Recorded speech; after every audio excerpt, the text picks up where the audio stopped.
to gun down a speedy Carlos Gomez tagging from second was insane. Is there a more feared player in the game currently? No, sir. Am I jumping the gun a little? Probably. But he's earned it. His WAR already this season is at 5.3. A full 1.5 higher than anyone else. For the sake of comparison, Trout is at 3.4. Now, see, obviously, when we're talking about historically, because this is a sensitive subject, just because of the fact that when you hear somebody is better than Mike Trout, you're going to get people turning their heads, or the best player in baseball is not Mike Trout. You're going to get people kind of turning their heads and kind of looking at you funny. But, historically, Mike Trout is going down as one of the best ever. Most of us know this, and Bellinger has a long way to go to even be considered there. But, as of May 31st, 2019, Cody Bellinger is the best player in baseball, on track for one of the greatest seasons of all time. And it takes a special one for me to say all that, considering I'm a huge Mike Trout guy. And Bellinger is just 23 years of age. He's going to be tormenting the National League for the next 15 years and change. Good luck, contenders. You're going to need it. NBA Finals, Game 1, was one for the record books. It was absolutely a must-win for the Toronto Raptors because, to me, you can't go... I think Games 1 and 2 were must-win. Because the thing is when you think about Golden State, and you have to go to Golden State for 3 straight games at Oracle. If you lose one of your home games, first 2 games in, you might lose in 5. You may very well lose that series in 5 games because not too many teams go into Oracle in the postseason and win.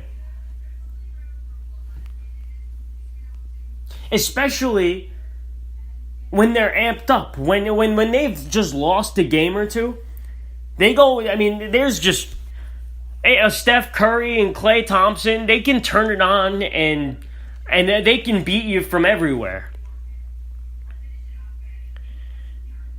The Toronto Raptors played like it was a must-win. Kawhi Leonard is still hurting a little bit. He was a little bit hobbled, but he deferred to other guys. People are underrating Toronto's team a little bit. They might not have other superstars, but Pascal Siakam, who scored 32 points, 8 rebounds, 8 assists, he was 14 of 17 from the floor, 2 of 3 from long range, a very efficient night. He was the best player on the floor last night. He's going to win Most Improved Player in the NBA. This is a kid who could be a superstar. Pascal Siakam's a good player. He's flown under the radar because of Kawhi Leonard and Kyle Lowry, who's another guy who can be an all-star. Marc Gasol, 20 points. He's a good guy both offensively and defensively. They have Serge Ibaka, Fred VanVleet. This is a really good Toronto Raptors team. Very deep team. When you think about it, the Warriors' bench is depleted. They have Steph Curry, they have Klay Thompson, and they have Draymond Green. Andre Iguodala was a no-show. And if he's a no-show, there's really not much after that. Toronto is younger. Toronto is deeper.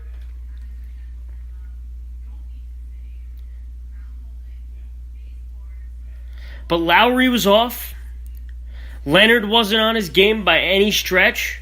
But Toronto plays great defensively. Steph Curry and Klay Thompson are going to get theirs. But they need more from the other guys. They were always that team that they had, Durant. They had Boogie Cousins. They had, Iguodala when he was, a little bit younger. Sean Livingston a little bit younger. Steph and Klay. They had, the superstar team, the all-star team. Depth means a lot in the NBA. I get it. Everybody wants to talk about the star. A star or two. But depth wins.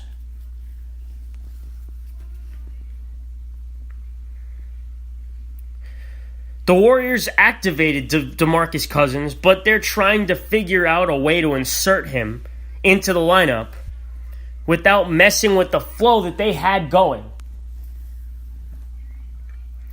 That's one thing about bringing guys back from injury in the postseason. When things have been going well, you just don't want to mess with the chemistry. That's a big part of basketball. I mean, everybody wants to talk about talent level, who has the biggest star. If you have a superstar and a star, everybody wants to talk about, KD versus Kawhi, or LeBron versus, Steph, or LeBron versus, but I mean, chemistry, team chemistry and defense means a lot. And another thing about, trying to bring a guy back. Kevin Durant, I don't know what's going on there. I know he's probably not going to play game 2. I don't know if we're going to see him again in a Warriors uniform. I'm not convinced that we're going to see him back. Because a strained calf, to me, should not take, weeks on end to return from. This might be something that is lingering.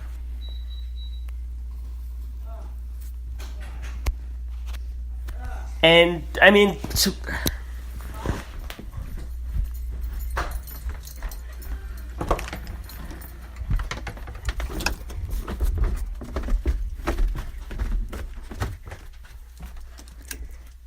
Sorry about that.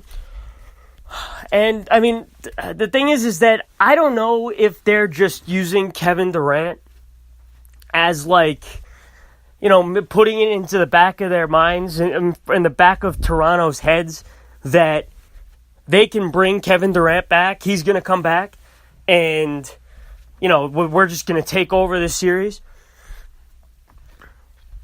I mean, I'm not sure, because the thing is I heard it might have been Achilles. So, I'm not sure. To me, a strained calf shouldn't take weeks. A strained calf is something that, maybe a week.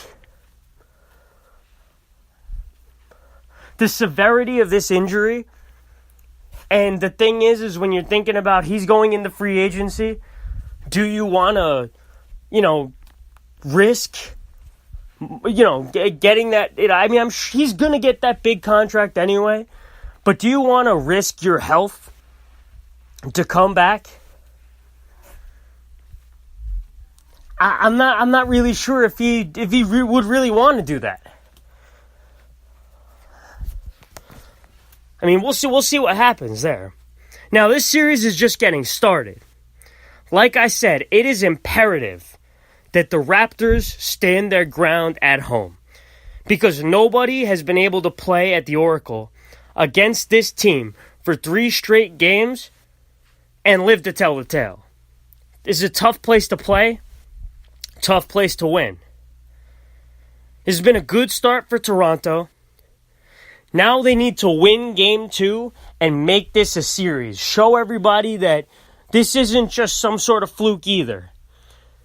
they actually have an opportunity to beat the Golden State Warriors and, be that team. I'd just like to thank all who are listening, all in the chat room. That'll about do it for me. Have a great weekend. I'll talk to you guys on Monday.